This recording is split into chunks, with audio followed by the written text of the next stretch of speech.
happens. Sometimes you can say things in art that you just simply cannot say any other way. Sometimes art just happens. And we have sitting in the studio a really amazing artiste by the name of Heidi Light. Good to see you today. Thank you, Jamie. Yes. Thanks for having me. And you express art through jewelry and many other means. It's absolutely stunning. I love to share with the audience one of your rings that art you've done right off top of the show just to make Khalil absolutely hate me. I love my job.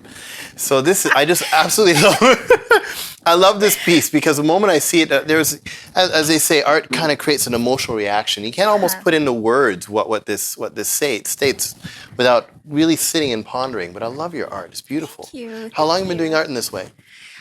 In this way, just under 10 years. But I've been doing some kind of art since I was 5 years old. Wow. Yeah, it was, when I was a little kid, I was alone a lot, and we didn't have much money, but we did have, a pack of pencil crayons and a pack of crayons, and I just would start with doodling, and it kind of went from there.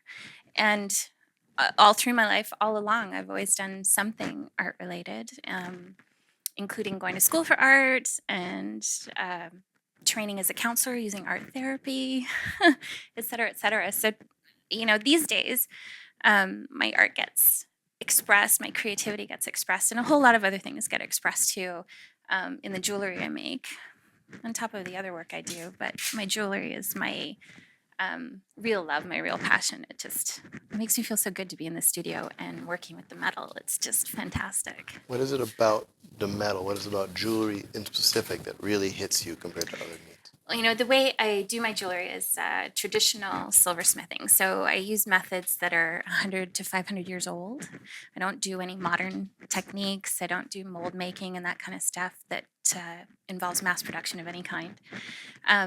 So when I make a piece of jewelry, we're talking, I'm hitting it with a hammer and I'm torching it at, 2,300 degrees and making it molten, and or casting it in an old cuttlefish bone. I mean, it's really cool. It's a really earthy feeling, to be in the studio and being able to actually forge metal, to take it from a big lump or a sheet and turn it into something wearable and cool. It's just phenomenal. So these are yours as well. Yeah, yeah.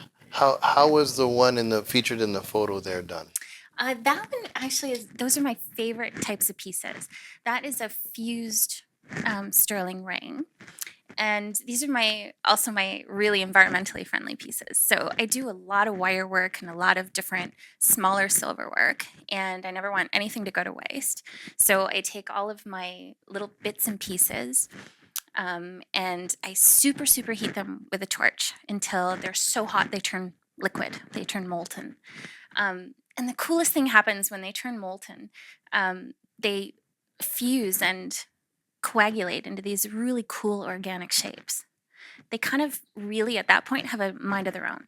I have no control at that point over what they do, and if I'm lucky enough, that molten fused shape will have responded well enough that I can actually form it into a band like I did with that ring. It doesn't happen often that I can turn it into a ring, but I was very lucky with some of the pieces that they just were absolutely perfect. And it's a really interesting process because it's almost like the silver itself knows exactly what it wants to become. And it's so cool to just be witness to that and be able to watch it, and actually be the facilitator of that process. It's so cool because when I take the ones that have actually turned out well enough to become a ring, the actual technical part of turning it into a ring just works like it's hard to describe. It's just there's no effort whatsoever. It just becomes that. It's so easy. It's like it wants to be that. It's just such a cool process to be able to be the facilitator of that.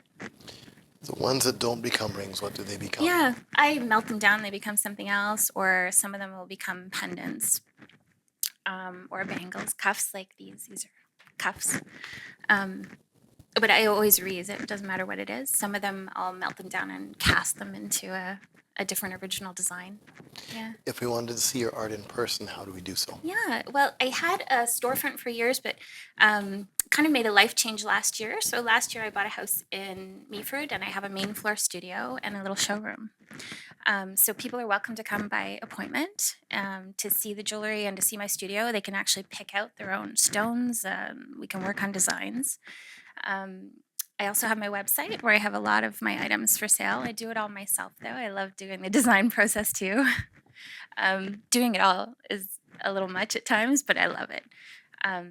So I have a lot of my pieces on my website, and I also do different shows and festivals and markets. Right now, for the season, I'm at the Collingwood Farmers Market with a selection of my jewelry, and also the soaps and body products that I make as well. Okay, you're Yeah. very, very.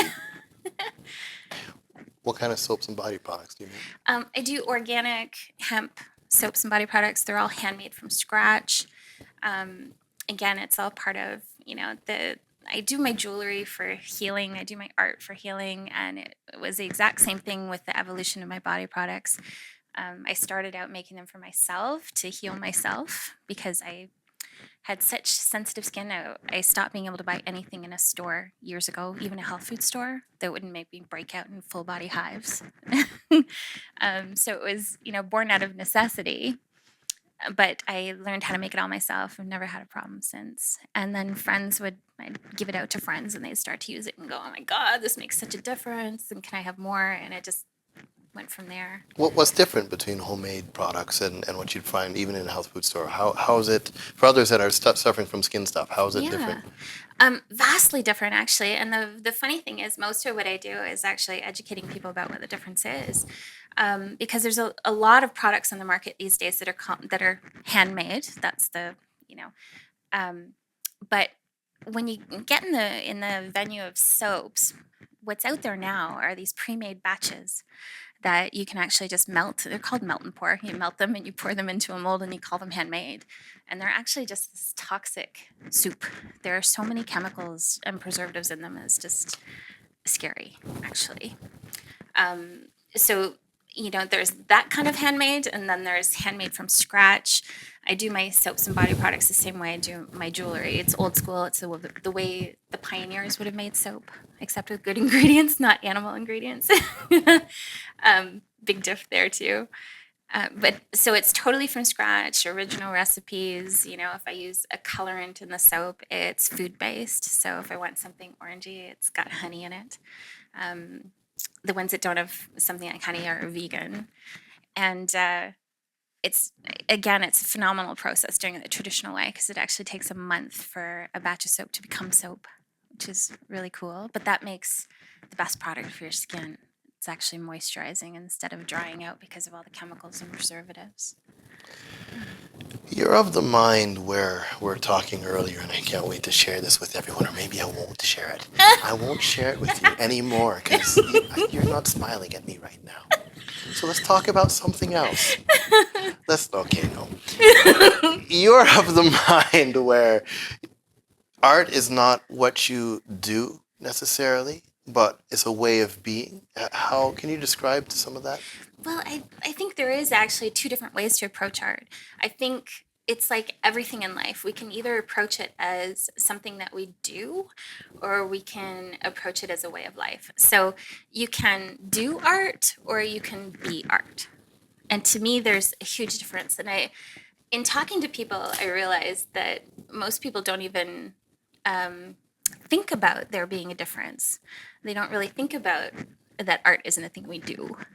And to me, having done art throughout my entire life and taking an artistic viewpoint in everything I do, I've come to realize that we can approach absolutely anything in an artistic and creative way. We can do the dishes creatively if we want. We can garden creatively. I mean, that's not much of a stretch, but doing the dishes might be a stretch for some people. Okay, so for those of us that are not artistically inclined, yeah. how is a way in which you can do dishes in an artistic way? There's all kinds of things, from adding motion into it, to seeing if you can see designs in the dish soap, to noticing the colors, how they work together, how they don't work together, seeing, again, art's about emotion, right? Evoking emotion, to see if it evokes an emotion for you.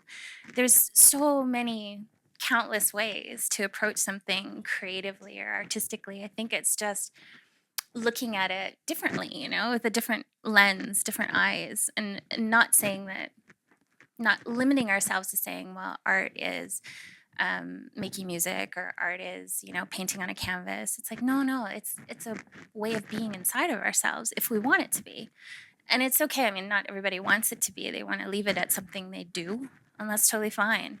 I've just realized with myself over the years that it's actually not that at all. It's a way of being. It's how I approach life. It's how I approach everything I do, is from a creative aspect. I mean, I can't actually walk down the street and not notice colors and not notice the play of light on things and not think, oh God, I want to go home and paint that, or not see something really cool and go, oh, I still want to take a photograph.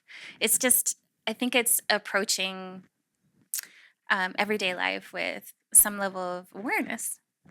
We're consciously approaching our surroundings, consciously looking at it. And you've found that art happening in your life has become quite healing over time. Oh, absolutely. And I actually didn't realize that until I was applying for grad school. I was going to become an art therapist, a counselor who uses art as a way to help their clients communicate. And I had to apply to school. I had to write an essay on what art therapy was to me. What does that mean to you? And as I was formulating the essay, I realized that I was looking back on my life and going, holy, ever since I was 5, I've always done art, and I never really realized that art was my therapy. It was totally my therapy. What got me through it. It's the way that I expressed myself in an environment where I wasn't allowed to express myself ever. Art was my way to do that, and I continued it all through high school and university, and it became different things for me. But when I was made to look back on it all in perspective, I realized, yeah, it's always been my healing. It's always been my therapy. And not only is it highly personal for you, but you have a heart to see it impact others in community. Absolutely, yeah. You've just worked with a fundraiser, I believe, with Collingwood. Could you tell us a little bit about that? Yeah, actually, so a couple of great ladies have organized installing a labyrinth in Collingwood, which I think is fantastic. It's a great initiative for the community, and I've actually used and walked a lot of labyrinths in my life for healing as well. And I use a lot of labyrinths and sacred symbology in my jewelry work because it's always about the healing, and it's always about the meaning. To me, it's always about the meaning behind it. And so when I found out they were having a fashion event for a fundraiser for the labyrinths to raise funds for the installation, I jumped right on creating a couple of pieces, a pendant with the labyrinth design that's going to be installed here in Collingwood. I created a pendant and a cuff, and it's the design is from the Chartres Cathedral in France. That's the design that's being installed here. And very happy to say the fundraiser was a huge success, and they raised actually more money than I thought they would, which is fantastic. And the double bonus to that as well is that a photograph of that pendant actually ended up on one of the art banners here in downtown. So it's on display there as well. So yeah, it is. It's awesome. We have more pictures of your art, so I'd love to go through some of those. Maybe you can describe some to us here. Yeah. This would be? Oh, her name is Sea Goddess, and it's a stained glass piece, actually. I do all kinds of art. There isn't anything I don't do. But I do, part of my studio at home now is a stained glass studio as well. And again, I always do meaningful pieces. This is a bundle of rings, so different styles of rings that I do. I work in sterling silver. I'm technically a goldsmith, which means we can work in gold, silver, copper, and brass. But those of us that prefer to work in silver call ourselves silversmiths. So those are all sterling silver with semi-precious stones. And Gorgeous. This is actually the pendant, the labyrinth pendant that was the fundraiser. Absolutely beautiful. This is a limited edition print. The original I did in charcoal and Conte. It's called Earthmaker. And I do, It's a little much sometimes, but I actually do all my own printing, all my own framing, everything, right from the ground up to the finished pieces with everything as well. So it's a lot of fun, but a lot of work. This is a photograph. It's called Flow, and it was taken at Agawa Canyon in Lake Superior. The fun part for me about my photography is I was never trained in it. My brother-in-law years ago just handed me an old 35 millimeter camera that he didn't want anymore, and I started playing around with it, and I love it. I actually still use it. I don't like digital. I don't like altering photographs. I don't like doing any of that. I guess I'm a purist at heart. Au naturel, what we're seeing there. Totally au naturel. What you see is what I saw. Absolutely There's stunning. no alteration. The color balance and composition. I won't get all artsy on everybody, but just beautiful. Well, just and beautiful. To me, it's about capturing what you felt when you were there. Mm-hmm. And if I can come anywhere close to capturing, something that Mother Nature created that's that stunning, then I'm happy. That's a piece I'm wearing right now. Oh, excellent. Yes, all right. I made that piece as an amulet for myself, actually, again, for healing work for myself. It's actually a Sanskrit prayer that I've etched into this piece. And it's the Tibetan prayer, Om Mani Padme Hum. And it's a meaningful prayer to me, a meaningful mantra for me, with a rhodolite garnet set in the middle. I love it. Yeah. He's so cute. I love animals, and this is my favorite thing to paint. I love painting animals. I'm usually a fan of abstract art. I love doing abstract just because, you can make a mistake and nobody knows that you ever made it. But when it comes to animals, I love realism, and I love being able to capture their soul or their spirit. And so this is an acrylic painting of a porcupine that I did. It was part of a show that I did to raise funds. It was called Animals in Danger.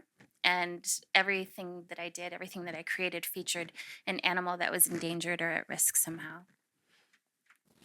And these are some of my body products, yeah. This was an amulet for a client of mine as well.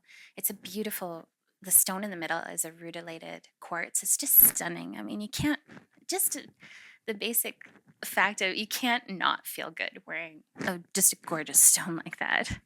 Apart from it has all kinds of amazing healing properties. But so much talent in you, from metal work to stone. Oh, incredible.